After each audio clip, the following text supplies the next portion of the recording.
he's really going to have this team firing. Yeah, I think so. They seem like a really mature and motivated team, a team that knows what their coach expects and what the system is, and that's really important. There is more than one way to approach team racing, so you want to know exactly what the game plan is across the whole team, and I honestly think I would not be at all surprised to see Tufts in the Final Four. Yeah. For this regatta. Yeah. They have a lot of experience here at St. Mary's. Come here every spring break, camp out in a field over in the back, and so they know Horseshoe Bend. That's true. That's a good point. As good as any Mesa team, I'd say. That's a very good point. And that's big. That's big. Geez. Okay, a couple other teams. Should we just keep going through the list here? Sure.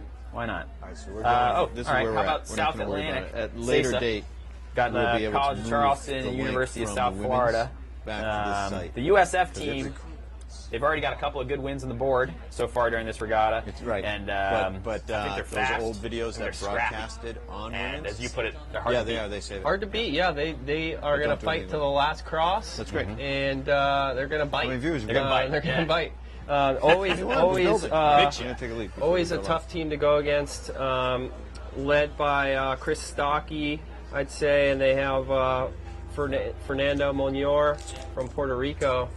So they're pretty fast. That's a question for. And like I said, they're going to fight to the end and have a little bit of a chip on their shoulder.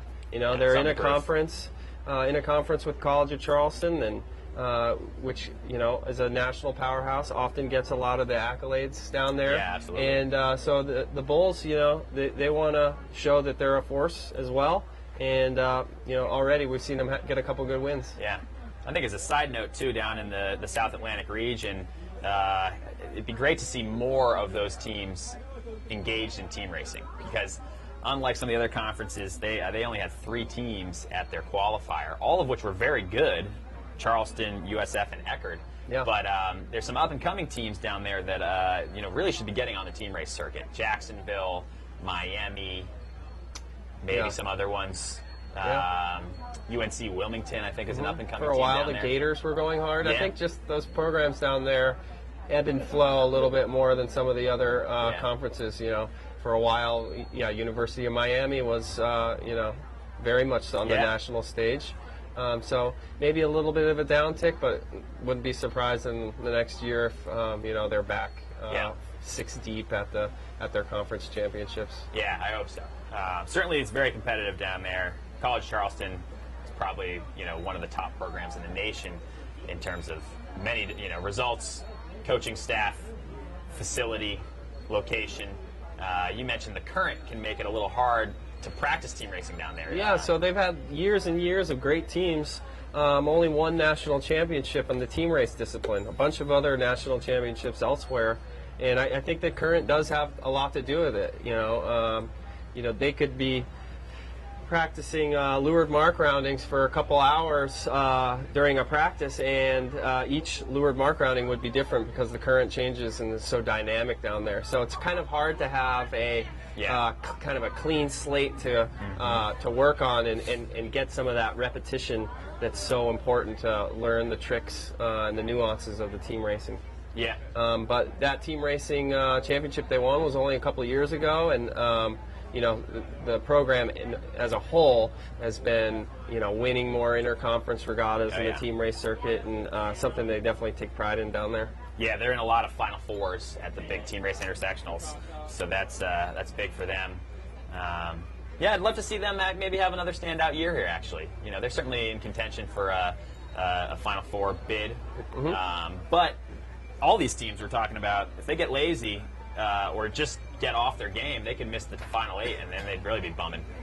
We're good? We're doing all right. Are we still on? You are live, Bubba. Oh, good. All right. Can we call timeout? T.O.? So we're gonna redo our pre-show.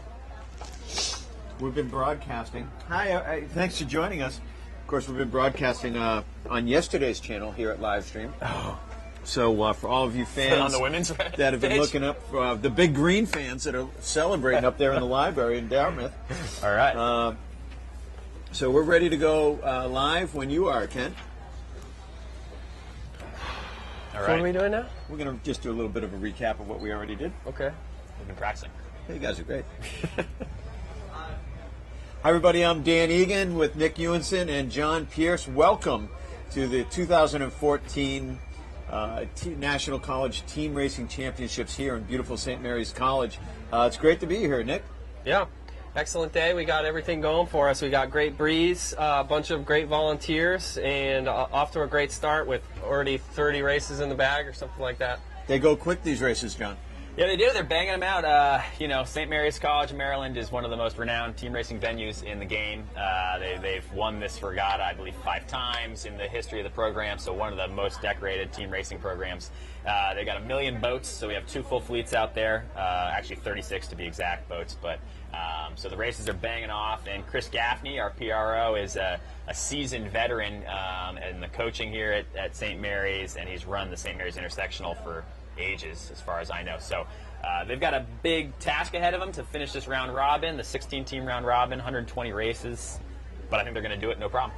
30 races already in the can this morning. We're here in a beautiful St. Mary's College in St. Mary's, Maryland. If you've never been here, it is quite stunning. Talk just a little bit, Nick, about the facilities here. It's an amazing boathouse. Yeah, so about a handful of years ago, they put up this this amazing boathouse that's pretty much tailor-made for hosting national championships, it seems. It also seems like, their longtime coach, Adam Werblow here, made a list of things that he would like in a boathouse and managed to check them all off. We got awesome facilities here, so everyone's pretty spoiled. Yeah. Pretty excited. We pulled into town late last night, coming down from Annapolis, and congratulations to all the teams up there that competed in the Women's National Championships. Of course, the top 3 being Dartmouth, Yale, and of course Navy, the host. But we saw some great racing up there, and really 3, probably places 8 through 3 were extremely competitive. Yeah, we saw teams rising and dropping. I think ODU on the last day moved up from like 9th to 4th, almost nipped Navy for 3rd place there. We saw some other teams that, they're used to being up in the top 5, and they fell down into 12th, 14th, 15th place. So, yeah, that was no joke. Probably, maybe the best field overall for a women's championship in ICSA history. I think it's possible because of the new format they use there. So these new formats are really helping the competitive level. Of course, Deidre Lambert won the College Women's Sailor of the Year. It was a pretty tight competition, I have to say, for the choice. Of course, Morgan Kiss had a great regatta. Yeah, it was all pretty close. I think going into the event, people were speculating a little bit as to who it was going to be, but then, Deirdre and her crew, put all those question marks out the door when they won 4 out of the last 5 races. Just putting their team, dragging their team to a national championship almost on their own. They hopped on the big green boat, and Deirdre got it done in style up there in Annapolis at the Naval Academy. Right now, we're going to go to a video of what happened here this morning with the kickoff to the 2014 APS Team National College Championships right here in St. Mary's College, and we're going to go to the video now.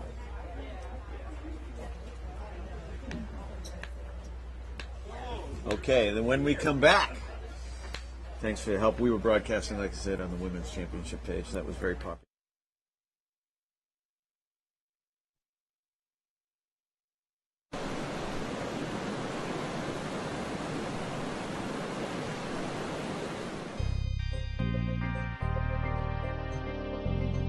Hi, everybody. I'm Dan Egan. I'm John Pierce. I'm Nick Ewenson. And we're here at the 2014 APS National College Team Racing Championships at St. Mary's College. There's an exciting new format in place this year with an opening round robin, and a round robin doesn't lie. They're the best teams in the country here, 16 teams duking it out, and certainly the top teams from New England, Mesa, West Coast are the favorites, but there may be a spoiler from one of the other conferences.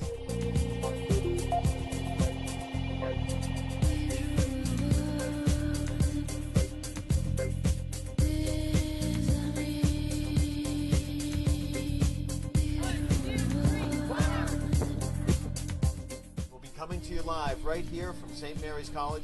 Stay tuned.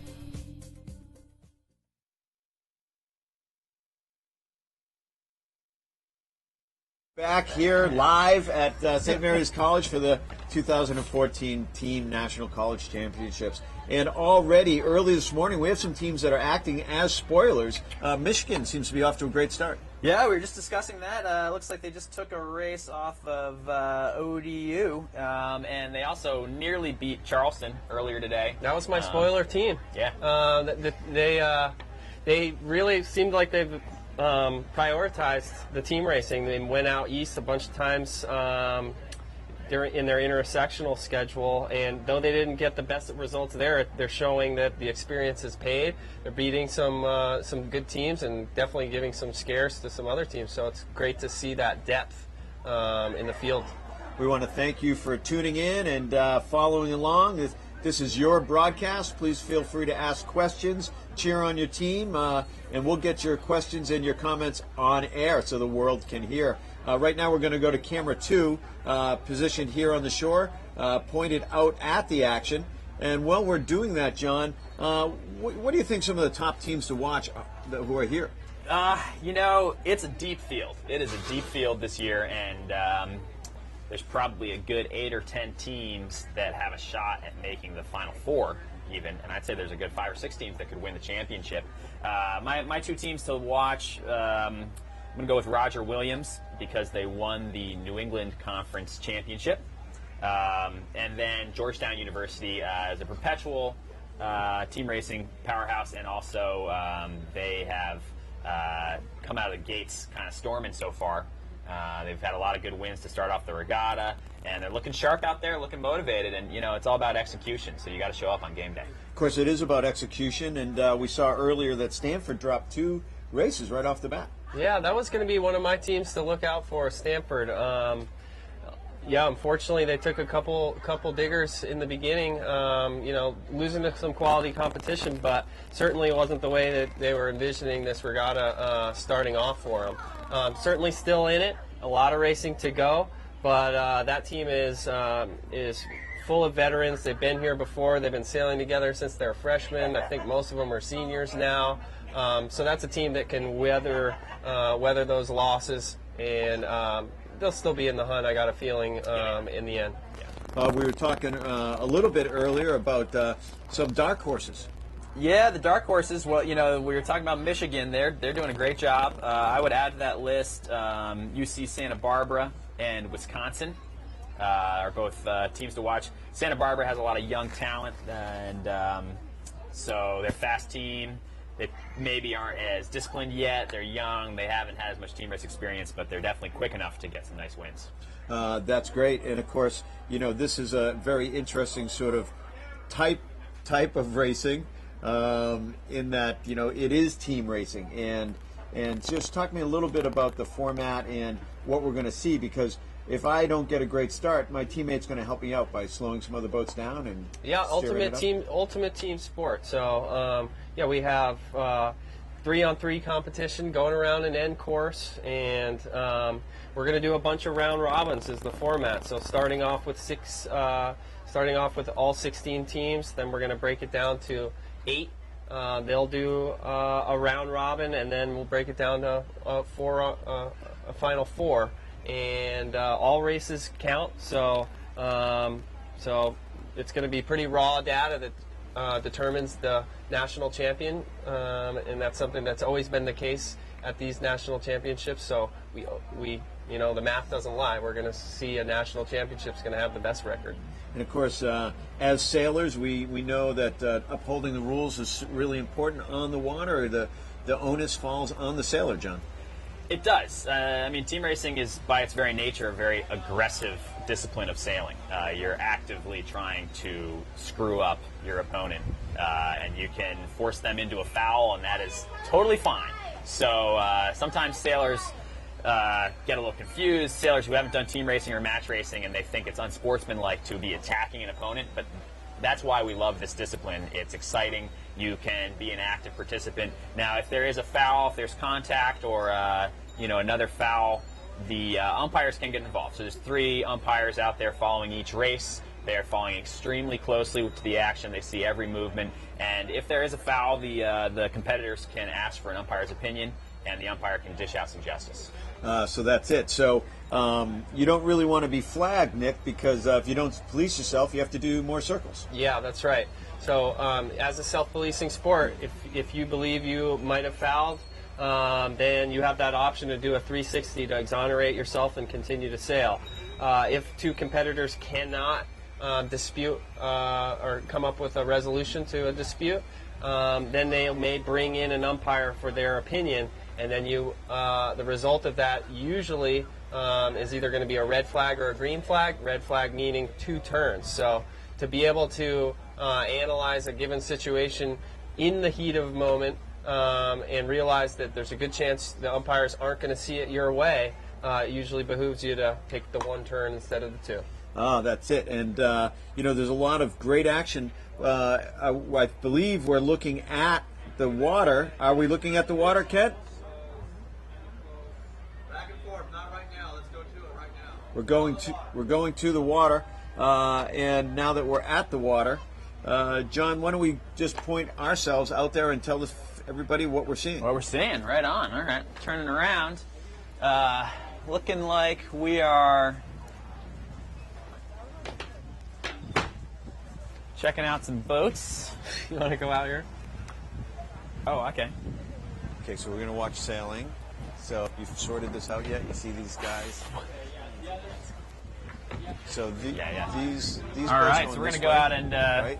check out the racing next to Yeah. the camera, I guess. So that's racing. But I know that's the finish. But like, we got this big boat right here.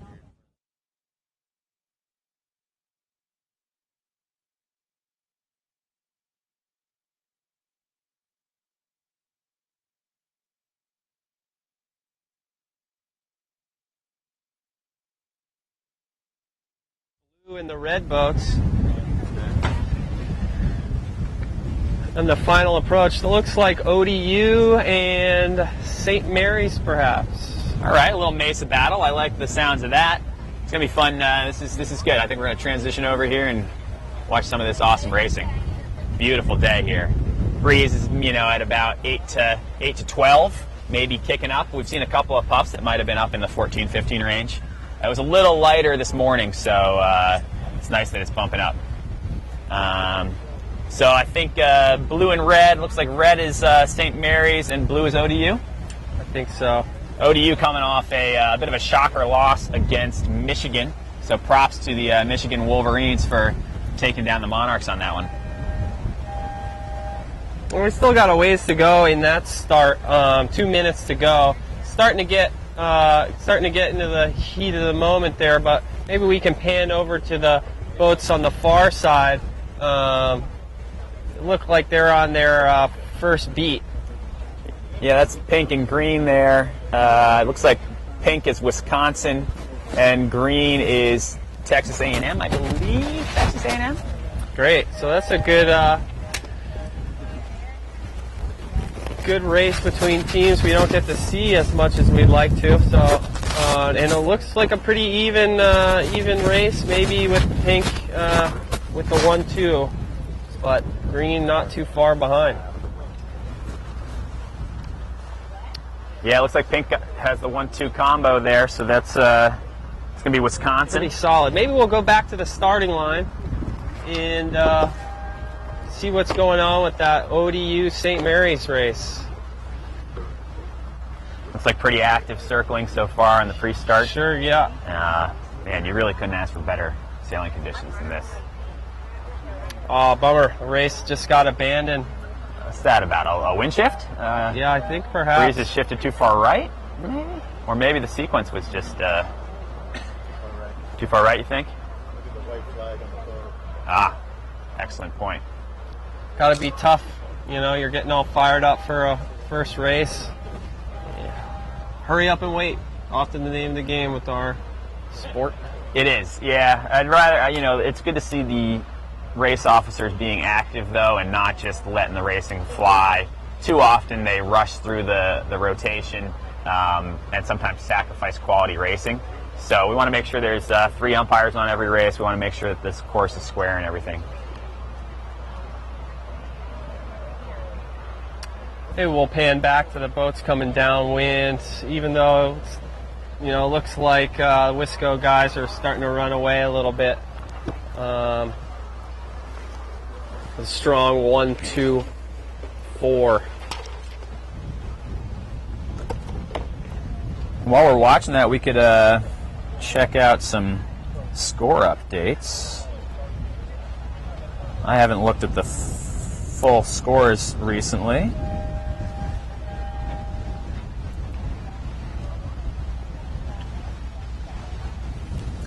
So it looks like we still have a few undefeated teams according to TechScore. If you're following along at home, that's scores.collegesailing.org. Looks like Tufts, Georgetown, and St. Mary's are all still undefeated. That's impressive there. Good start for those teams. Looks like Navy, Boston College, Roger Williams, and Yale all have 1 win. Now, down below that, the rest, or I'm sorry, 1 loss, I should have said. That was Navy, BC, Roger Williams, and Yale all have 1 loss. So those are the top teams so far. Let's see if St. Mary's can hold on, keep the streak going. They're in red versus ODU of Norfolk, Virginia. Now you gotta definitely be favoring St. Mary's. They're undefeated so far going into this race. ODU just coming off a loss to Michigan. So I think St. Mary's is going to look to seal this one up pretty quick and dominate. These teams are going to be pretty familiar with each other too. They race all the time within the Mesa conference. A little bit hard to see with a bunch of congestion, other fleets coming into the starting area. But in general, what I'm seeing out of St. Mary's is just some really aggressive one-on-one, boat handling. They're going at their opponents here pre-start. You can see Fletcher Sims is going to be starting at the boat. He's going really hard there. Looks against Esteban Ferrer and Josh Greenslade for St. Mary's in boat 2 in the middle. I think that was 20 seconds there, so almost time to go here. And we got John Wallace down at the pin. So we're looking. I think St. Mary's is still going with their. This is red and blue coming off the line. Super boat favored. Had a couple boats over there potentially. Nope. Yeah, so we're watching those blue and red solid mainsails. I think this wind shift's too much. The breeze is too far right. Race committee just called that one off, I'm pretty sure. All right, tricky. Horseshoe Bend is throwing us for a loop. Yeah. A little bit shifty out here, but hey, at least there's wind. For sure. Big right shift here. Kind of going back to the direction started off in the morning. Yeah, this is, I think, northerly, right? Yep. It's nice. I've always liked this direction. You can see the puffs touching down upwind of you when you're looking up the race course. They kind of touch down off the land and they're sort of fan out over the water. You can check back in the last beat of the Wisco Taymug race.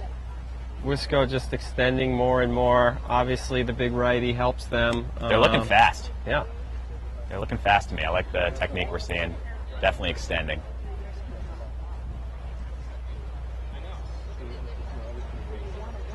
Looks like we're going to have a little stop in the action as they reconnoiter the course. Yeah, pretty well lubricated race committee team here. I've been very impressed with all the volunteers, the St. Mary's undergrads, the alumni who've come back to run this thing. So I assume it'll be a pretty quick little break. But you can see the one fleet there heading up to the finish. Wisconsin with a nice win in pink over Texas A&M Galveston in green. The other stars out here, aside from the sailors and the volunteers on the race committee, is the volunteers in the umpire boats. And I've done a little umpiring over the years here and there, and it's a hard job. And they're on the water the entire day. While we're in here kind of having snacks and drinking our waters and relaxing, they're out there busting their asses, really, honestly. It's hard work, and you, especially at the Nationals, you do not want to be the umpire who blows that call, right? Yeah. It's on video at this point, yeah. Right? That's even worse, but the pressure is on. So these umpires, they're really on top of their game today. Yeah, and it's a good group, good mix of, fresh blood coming in, which we all know that the umpires love to have some new volunteers coming in and joining the ranks. But a lot of experience. You know, these guys have done college national championship, U.S. sailing national championships. Some of them have been invited over to the Wilson Trophy in England. So they're not you know, inexperienced at all, and they know what a high pressure situation is. It'd be nice to see more of the young guys out there, young guys and girls, doing the umpiring. You know, if you're a recent college grad, you know, get out there, help out at a high school or a college team race near you, because it's not hard. Umpiring, it's really not that hard. You know the rules already as a competitor. You just have to put it in practice and put the time in. But it really helps the sport. You know, gone are the days of protests till midnight at the end of every team racing regatta. Thank goodness. Well, it's because of these people volunteering their time. A lot of them, you know, pay their own way to help out, and they have fun. They have fun. It's a whole social scene. It's a good time. Luckily, places like this here at St. Mary's, they take good care of them. You know, they were arriving last night, greeted with some food and refreshments. So, you know, that kind of thing goes a long way. Yeah, St. Mary's, Adam Warblow has certainly been putting a ton of work into putting this whole thing together. He's been sending emails probably a year out in advance, if not more. Yeah, it's a 7-day festival here at this point, too. 3 days of team racing just kicking off right now, and then the semifinals and the finals of the co-ed competition for 4 days after that. So let's have a look at these yellow boats. Looks like is that Charleston? College of Charleston, just doing a little warm-up in the Z420s. They don't have these Z420s, and looks like they're just doing some straight line speed testing. They know that speed's name of the game, and so they're just out there doing a lineup, seeing what looks good, seeing how they want to set up their boats.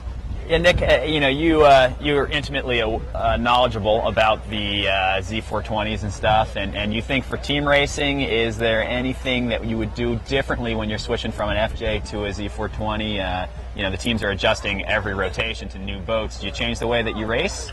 I think your strategy? I don't think it'll change the game quite as much. I think with the Z420 there's a little less contrast compared to the FJ. They're a little bit better to bow handle, so I think it's pretty similar, less drastic, but still a different game in the 420. You know, you'll see a lot more of those riding pass back and pick plays. Yep. Just like you would see in the regular 420. And I think in these conditions, though, it's I think the speedy teams, the Z420 is going to show that more. Yeah, right. I think you're going to see teams that are able to look like they're team racing as little as possible are going to come out on top. Yeah, and I always feel like the nice thing about the 420 boats is that in this puffy condition, if you get into pressure, you can put the bow down and you can, pass on boat speed. Whereas in the FJ, you get into a big puff and it's a little harder to accelerate. Looks like I like seeing these two teams out here warming up, blue and yellow there. You want to see the team getting together and cohesive and doing that pig in the middle play and working on their pass backs before the race or whenever there's a lull in competition. Because if you just sit there and chat with your crew or stare off into space, you're not going to be fully ready for the next race. Now these guys are tuned in. They know this is the big deal. This is the big race. And, gone are the times to kind of look cool for school. Now it's business time, and they'll do whatever it takes to get the next win. Right on. So I think we're going to get back in action. I'd say, what do we got? Upwards of 12 knots, perhaps. Yeah, I think some of these puffs might be 15. It's pretty streaky pressure. In this condition, if I were racing, I'd really love to get a 1-2 combination. 1-2 and just send it. It's going to be hard to do like a 2-3-4 to keep that balance in this breeze. You can zoom on back to the starting line. I think we're in sequence. Back to ODU and St. Mary's? Yeah. Right on.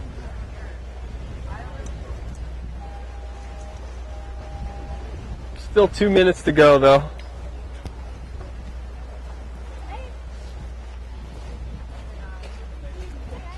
Yeah, it's cool seeing all the boats out there waiting for the start. Sometimes, you know, the fleet that's 4th or 5th in line here for the start, they probably have a good 15 minutes before their next race. So, you know, they should be using their time wisely. Like we were just saying, get upwind, do some speed testing, do some pass backs. Don't just sit there and chill out and watch the action. It can be tough to see the start from this angle, but once they get going, we got a good view of the first beat, and pretty much the second half of the course will be great. Yeah, the whole downwind and upwind are going to be awesome. Second lap.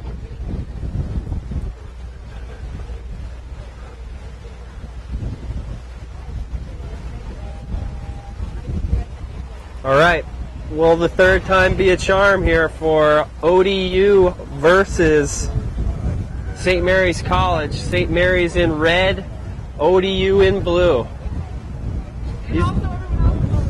These guys have gone against each other probably about a dozen times this past semester. At least. At least. So they know each other. 30 seconds.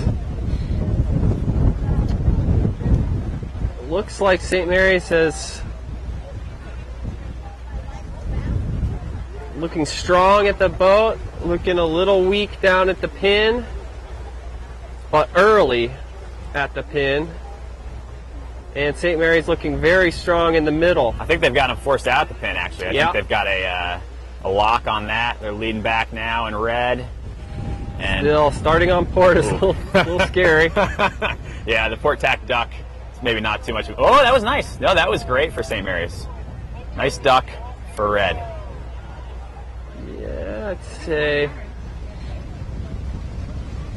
Oh, and we have a spinning boat for ODU as well. Must have had a foul there off the boat end. So looking strong for St. Mary's. They're probably not in the one, maybe slightly vulnerable to a 1-2, but as they start heading right, I think St. Mary's is going to be looking to be into a play 2 perhaps. Yeah, there's a big streaky puff coming right down the middle of the course. That top pair furthest left is super wound up, just charging. Should see 2 come over and try and make a difference on 18. Yeah, a little squeeze play there, perhaps.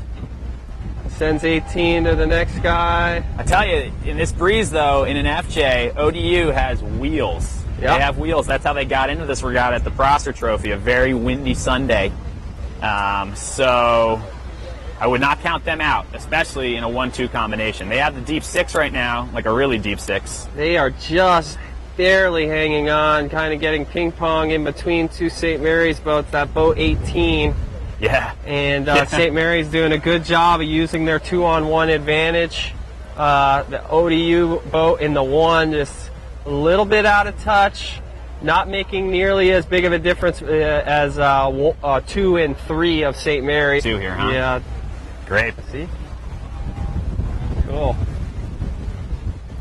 Combat up there in the front, that little 2-on-2 situation. St. Mary's third boat's still a good deal deep, so this play 2 isn't going to be completely solidified for quite some time. Oh, dial down. Boat 17 just got ATAC'd. So with that dial down, play 2 becomes a little bit of a challenge here. That actually puts St. Mary's advantage swinging slightly back to ODU here. I like ODU. They were proactive on that. Great job. Yeah, that was nice. And St. Mary's, the dial down might have been aggressive. A little aggressive. Yeah, right. We're not going to the finish line right now. That's a 50-50 call every time, I'd say. Didn't even look like they brought the umpires in, but it just puts St. Mary's in a tricky spot. When they were 2, 3, 4, they were a little bit more in control, and now they're having to rely on this pass back between 3 and 2 to get solid again. But they're running out of racetrack to the right, coming up on the starboard tack ley line. I don't think they're going to have enough time to make this pass back happen. And the third St. Mary's boat is back in it now, too, big time, out of the left. So Yeah. it's really a 3-on-2. ODU has this deep 6 who had to spin off the start line. So 1-360 really put them deep. They must have not hit some shifts. yeah, maybe are they swamped? They look deep. Yeah, look at their boat. You can't see it, but I can see it, and they look like they have a lot of water in their boat. Yeah, displacing some water there, huh? Yeah, that's when you got to sail and bail. All right, boats are coming back towards the windward mark. I'd say definitely advantage St. Mary's. If they can balance this out, it could be a 1-2 here for SMC Seahawks Red.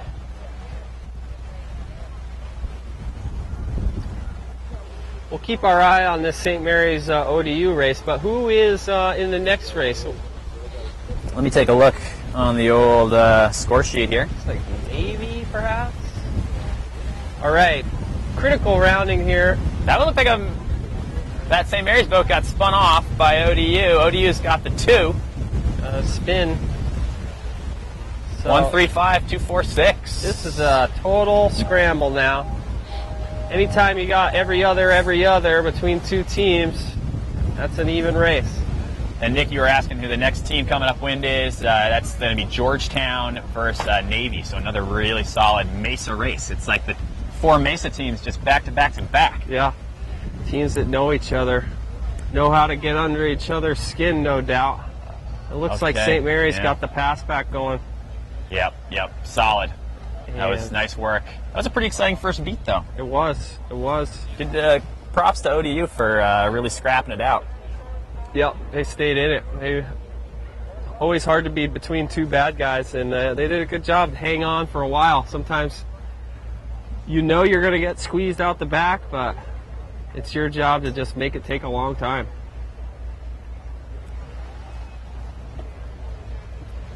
Now it's a speed game. Can St. Mary's extend on this downwind, or can ODU take advantage of the fact that they're going to get the breeze first? It looks like St. Mary's is So far, so good. Yeah. locked into some good veins of pressure, and ODU not really with much of a threat. Only one boat forward. Yeah. Looking good for the Seahawks thus far. Yeah, I think the Seahawks will have no problem balancing that out. And in the back of the frame there, you might see the yellow and black boats. Should we switch over to that race, maybe? Sure. Yellow and black is Georgetown and Navy.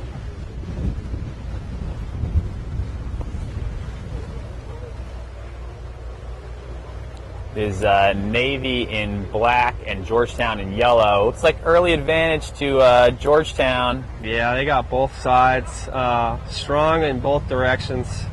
I think Navy may have a 1 there, a first in that. But I mean, if I knew anything about Georgetown, I'm just going to say they're going to go play 2 right now. I don't even care what's going on out in the race course. That team, historically, they love play 2. Yeah. Mike Callahan was born in a 2-3-4 combination, so let's see if we can watch the play 2 come together. I don't know. I think they're 1, 2, 4. Oh, yep, there's the 1. There's some big right pressure. Just, yeah, you're right. It's got to be a foul. Oh, things are jumbled up. First place boats must have fouled as well. It's a jumble. Mad scramble. Looks like I see a yellow in the 1 and a black in a 2. So that's looks like Georgetown and yellow has the 1-3-5, 1-3-6, something like that. While we continue to watch that race, just to update at Mark 3 from St. Mary's ODU. St. Mary's managing to come around 1, 2, 4, still very much in control against the Monarchs. In the Georgetown race here, I believe we have Nevin and Katia Da Silva in first place in boat 5. So they're leading the charge for yellow there. That's their strongest boat. That's their A division boat for fleet racing. Katia is also their B division boat for women's skippering. She's clearly pretty good at sailing. So Georgetown in yellow is looking pretty good to me right now. Got a solid 1 and maybe working on a 2. This is anybody's game, actually. This is a scramble. Looks good. It's a good looking downwind. Yeah, this could be a scrappy downwind here.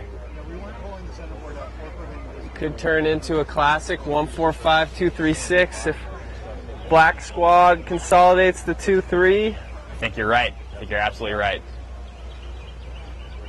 There we go. We see a potential pass back forming there on aggressive the out of the far 1 side. though. Yeah, you don't want to lose that. You lose that 1, suddenly your team is not so good.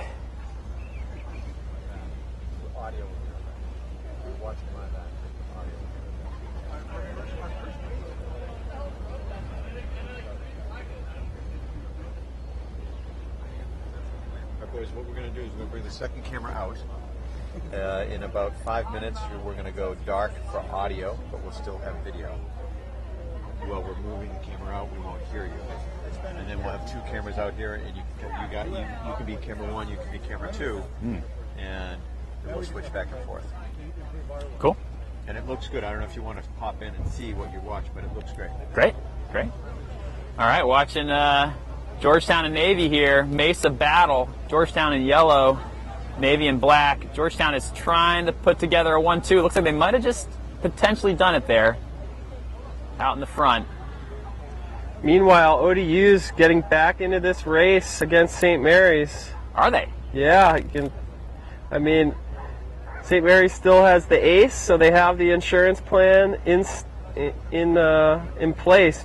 But this big right shift has put ODU in between. We'll stick with the Navy Georgetown, but the Navy Georgetown coming to this mark.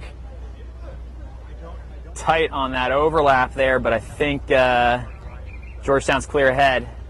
So yellow's going to have a 1-2 combo out of this lured mark. So shifty out there. Seeing some big auto tacks. Seems like when it's this shifty, you got to be good at hand-to-hand combat. Just buckling down on somebody and really controlling an opponent. Sure thing. The balances have to be big. Yeah, right. So yeah, you can't just hit a little. You got to clamp down on someone, make them suffer for a while. I would love to see a 1-4-5-2-3-6 at some point soon.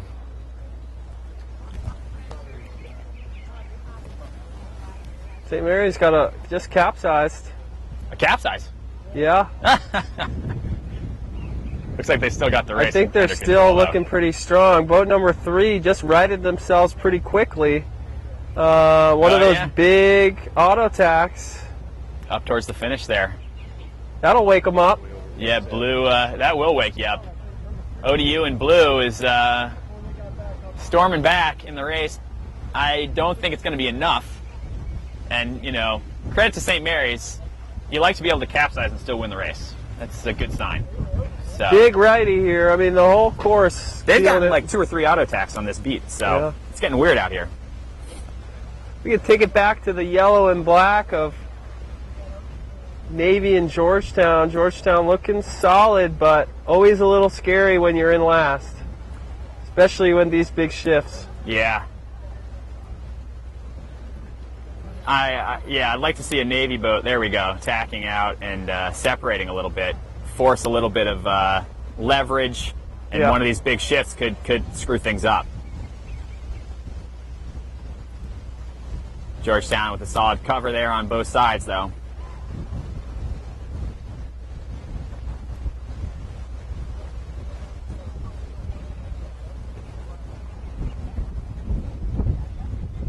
I'm loving this breeze. I love seeing boats going bow down, people hiking hard, keeping the sport nice and physical. Emphasis on boat speed. Pretty perfect conditions we're experiencing here in the early moments of the championship. Yeah, I think we're already through almost 44, 45 races, so we're already a third of the way through this first round robin. I bet you we'll get 2/3 of the way through. And it looks like all of our undefeated teams are going to remain so for a while.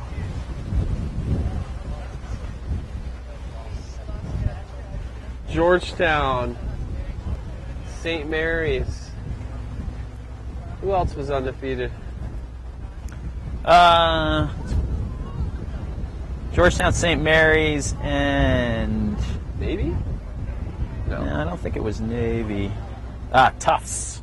Right, the Jumbos.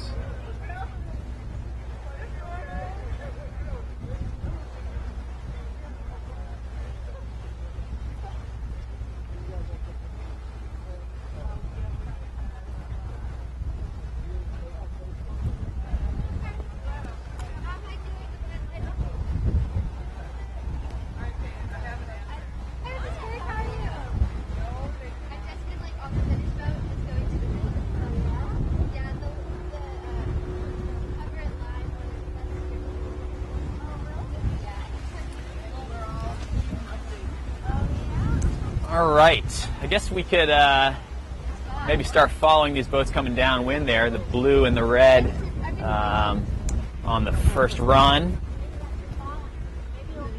Looks like that's Yale in red and Boston College in blue. Boston College with maybe a 2-3-4 on the downwind. Yale, Boston College, huh? Yeah. It's a big NISA battle. I kind of like we're getting like a little interconference play right now. Oh, this will be good. Yeah, I'm a little nervous about that last place BC boat, blue 18 there. Looks like boat 3 is on their air. And Like a sheep yeah. separated from the flock. The wolves are circling. Yeah. The wolves of Yale Eli's.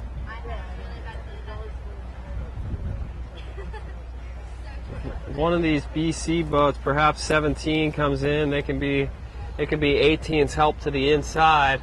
That's going to allow 18 to just sail their own race. Absolutely. So hard if you're getting clamped on. So hard to not be reactive and to sail your own race. But that's really what 18 needs to do here. They got to do everything they can to use the help that they have and just do nothing but press hard towards Mark III. So far, so good. They've got good pressure in that angle. You know, they're on a fast jib reach there, so they're not getting affected as much by the dirty air. Yeah. So they're probably feeling a little bit of relief, actually, right now. They just surfed a little bit of a motorboat wake. Nothing better when the umpire comes by and gives you like a fat wake to surf down. That being said, boat number 1 here is going to put the drain plug in the drain and stop this race. All right. And with it such a tight reach, they're going to have a really good time of it. They're going to be able to really stop this race and not allow anybody to clear them out. They're get clear ahead again so they can go back up. Yep, there it is. Nice. Wiggle, wiggle. Go. Yep. That's nice. That's really condensed the race there. Oh, Boat 1 is keeping their first place. It looks like Boston College kept... Oh, I see a red flag. We got a BC boat BC doing a 720. Keep it clean. So that condense was big time for the Eli's. They are very much... Oh, and another spin, though. Wow. Yeah, so are we 236 now for the big blue Yale? Yeah, we are. That's what I was asking for just a second ago. I wanted a 236 145. They heard me. Oh, I like how condensed this race is. It's all on. We're going to see those two blue boats ahead, 16 and 18, clamping down on the red boats behind them. Wow, I think... Oh, red, nice there. I think Yale might be in a pretty good position on the left, but red advantaged on the right. Oh, I got my teams confused. Let me just... who's in what boat here? Yeah, we got Yale in red, BC in blue. Oh, copy that. Okay, Yale in red, BC in blue. Right now. Advantage Yale. Yeah, with the 145 right now. Ooh. And they could, if they roll out of that, boat 3 needs to put the wheels on right now and roll boat 18.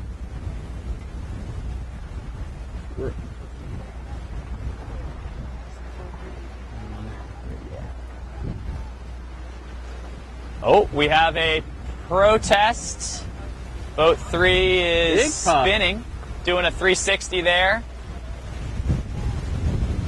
I still like Yale in the red. Yeah, still have 2 solid pairs. There's a pass back right there, picking pass back. 2's through. Big advantage to Yale there. Yeah, BC needs to make something happen. Boat 18 coming in on starboard. They're going to be the difference maker here. Can they get a 2-for-1 special? Not likely with 1 tacking off. Yale slowly putting the wrenches to them, slowly clamping down, getting more solid and solid as it goes on. Maybe slipping into a solid 2-3-4. Looks like it. They've got the cover scheme started here. 3 is just going to stay away, let it all pan out. Yeah, 3, I like how they took that big header there and saw the opportunity to just jump up a ladder rung or 2 and not get bogged down. The longer this goes in this direction, the more advantage Yale's going to be. I like how Yale, that whole 2-3-6, they didn't really do anything too aggressive. They just kind of broke the ties. You know, they placed their tacks a little bit better than Boston College. They had a few better exchanges with ducks and crossings. Yeah. Well, they're coming in so hot into Mark III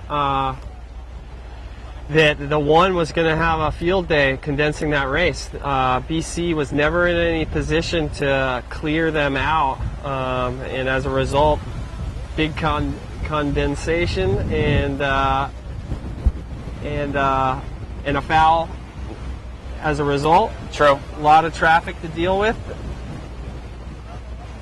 Hard to see now as they're going away from us, but I think Yale's still firmly in control, still 2-3-4 and not vulnerable to the side.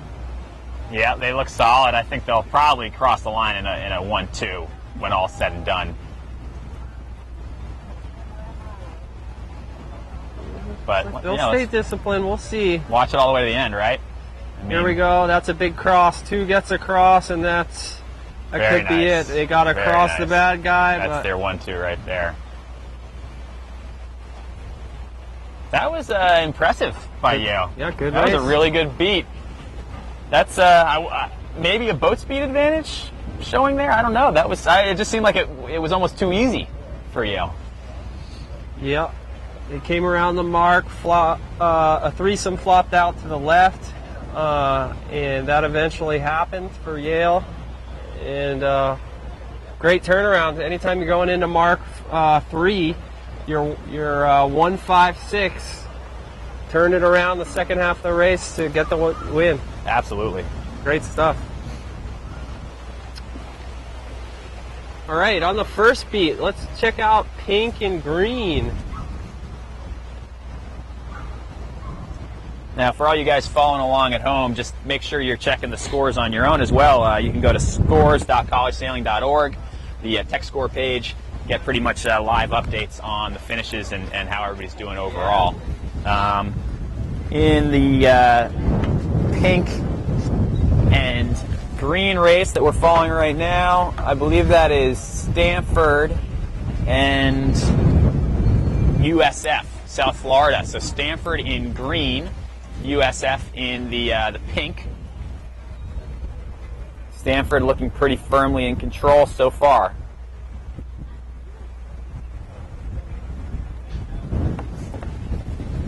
Stanford trees are definitely sailing with a bit of urgency right now.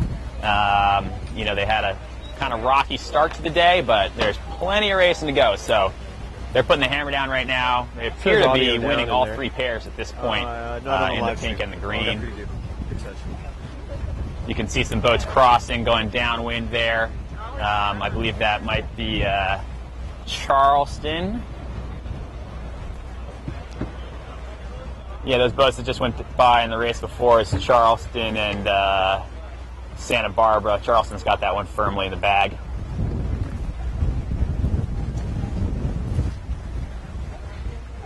Hyping up. Sure is. Stanford looks to be extending a little bit in this race. South Florida, though, I would never count them out. As we said, they're a tough team to beat. They're scrappy. They will make you work for it.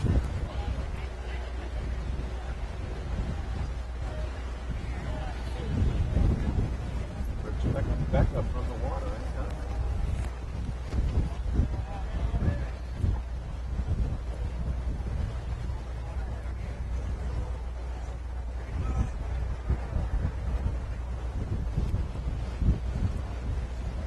Just off the line is St. Mary's dominant start over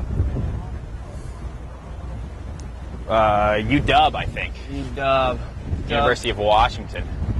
They have You can see in your camera right now, and I think that's Stanford just rounding the windward mark in a 1-2-3 against South Florida. So we're seeing a couple of really exciting races a second ago. These ones are a little bit less exciting right now. Yeah. A couple of blowouts. Cool to see those Z420s ripping on that reach, though. Rip rockin', you know it. Shout out to our sponsor, Laser Performance, for putting on this whole live show and whatnot.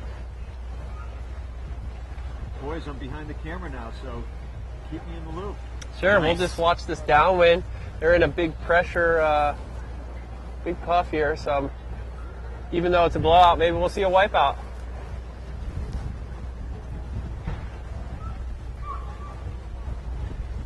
Are you the Laser Performance repair guy, Nick? I hope not. That could be fun. These boats don't break down, do they? Pretty stout. They're built for exactly what we're doing today. So obviously, in a team race, there's always potential for a big collision. We can't really do much about that. But people here at St. Mary's have put in a lot of effort to get this fleet totally dialed in, and I'm sure they've gone through everything with a fine-tooth comb, and so far so good. Definitely looks.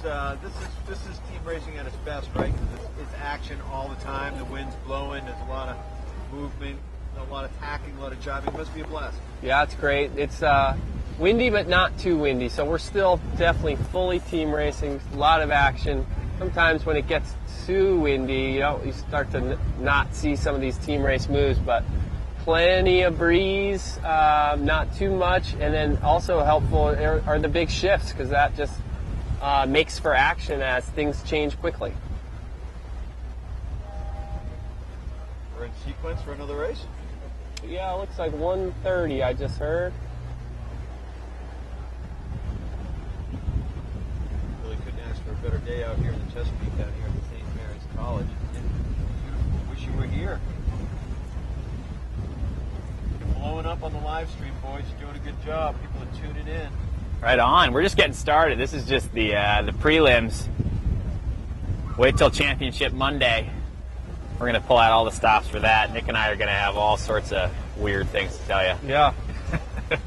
Day 3, I'm sure we'll be grooving. Grooving. Sail grooving. Speaking of sail groove, I bet you old Chris Love's tuned in right now. I hope so. So Shout out, my man. Got an email from Chris yesterday. good. He's excited about what we're doing, and it's always good to hear from him. It's good to see he's also blowing up the Tweedles. Of course, you can check out his Chalk Talk show. What's that come out on Thursdays? Yeah. Yeah, give or take. Yeah, that's a fun show. I definitely enjoy it.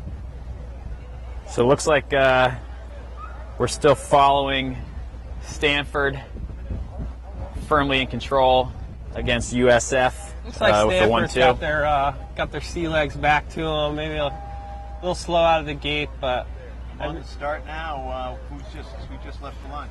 Let me check on that. yeah. That is Georgetown and I believe Texas, Tamug.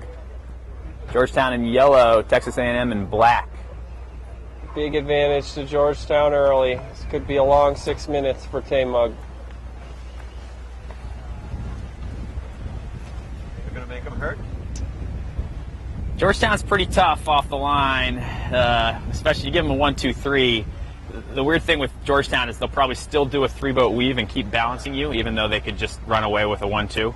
They're going to try to keep it a 1-3. They'll stay engaged. Yeah, I think they will. But I like the way Georgetown's been sailing so far. I'm not going to lie, I wasn't sure if they were going to come out of the gates swinging, but they have. Yeah, undefeated so far, and on this race, no vulnerabilities right now. They got control of the right, control of the left. So no matter what the breeze does, they're positioned to benefit. Why not just run away with it? Why would you stay engaged with the guys behind you? Well, to round to the top mark, 1, 2, 3, really gives the team the ability to put the race in the bag. So the third boat around will be able to just do a kamikaze mission on the competitors behind them.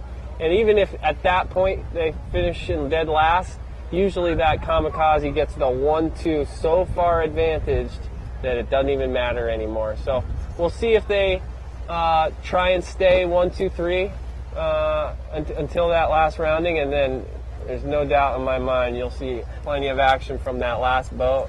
Commonly referred to as the sphincter play. The old sphincter move. And that's actually a technical term. I coach at George Washington University, and we were doing a lot of team racing this year. And I used that term at a team meeting, and everybody looked at me like, coach is being crazy again. And then they heard Ken Legler use it at a regatta. So you were validified. I was validified, exactly, if that's even a word. The sphincter move we might find on Wikipedia and under the team racing link. If it's not there already, somebody should add it ASAP. Yeah. Let's get it up there, guys. You heard it here live at St. Mary's College. We're talking about sphincters. Yeah.